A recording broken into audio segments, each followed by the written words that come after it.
Hello, it's Friday Harvest! Ayan. Tara na mag-harvest. Benta natin mamaya. Popost ko around 1 p.m. Now, it's 11. Medyo na late tayo ngayon kasi galing kaming Mercedes. Yeah!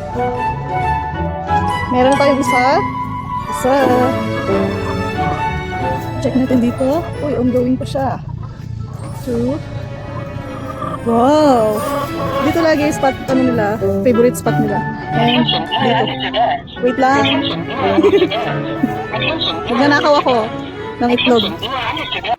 Harvest as of 11 a.m. 1, 2, 3, 4, 5 na lang. Isang tray na. Salamat po sa mga advance na nag-order. Pa-reserve. Deliver po namin mamayang hapon. Yun lang. Bye-bye!